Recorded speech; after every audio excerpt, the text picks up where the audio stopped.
Today, we're taking a battle-tested survival kit and building a definitive, step-by-step checklist for conquering law school. Look, if you're stepping into the intense world of legal studies, you need way more than just brain power. You need the exact right tools. So let's break down exactly what you need to not just survive, but actually thrive. Okay, here's our 5-step checklist.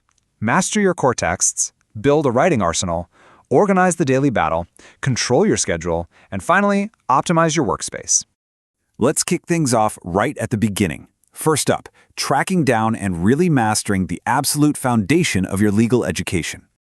Step 1. Master core texts.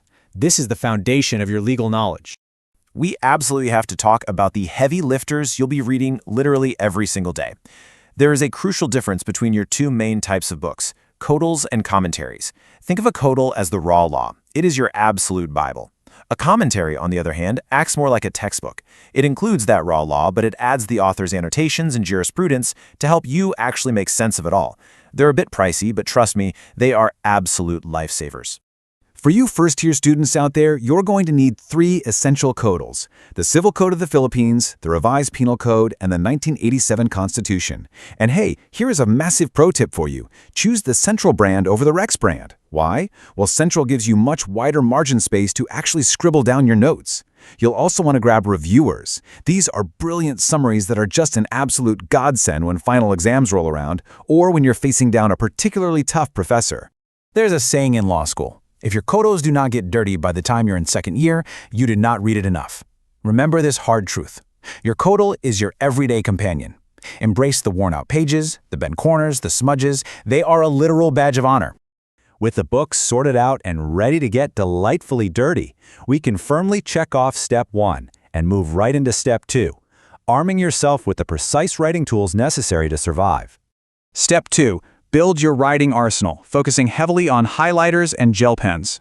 Listen, color coding isn't just for making your pages look pretty. It's a critical mechanic for retaining those brutal daily reading loads. For your arsenal, the Sharpie Banana Yellow is your go-to for standard marking. The Stabilo Swing Cool is absolutely essential because its thin design completely avoids bleeding through those super thin Codal pages. For actually writing, the OG favorite is the Pilot G2 0.5mm gel pen. It has the perfect thickness and dries really fast. Need a cheaper option? The M&G gel pens are fantastic and cost less than 15 pesos. And for colored ink, Muji is just the gold standard.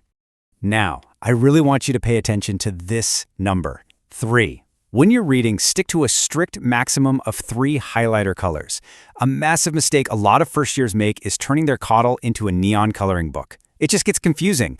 Pick a scheme, like say yellow for general rules, green for exceptions, but cap it at 3 so your notes actually function as an efficient study guide.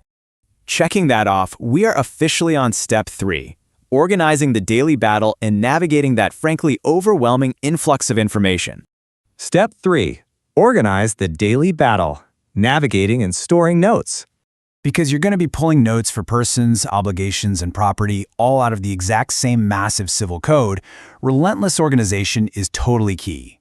Use page flags to clearly separate subjects. Use sticky notes to write down crucial keywords and place them right over the text when that margin space gets a bit too tight.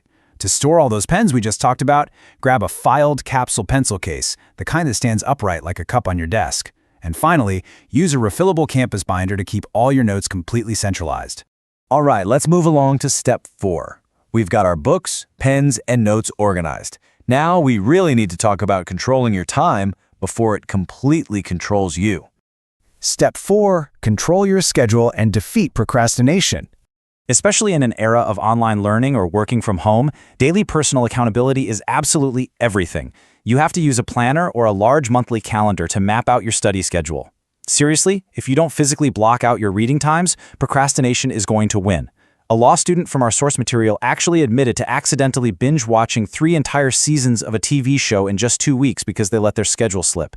Don't let that be you. Write it down and stick to the plan. Which brings us to our final checkpoint. Step 5. Building a physical environment that can actually support this intense daily workload. Step 5. Optimize your workspace. Let's talk gear for physical endurance.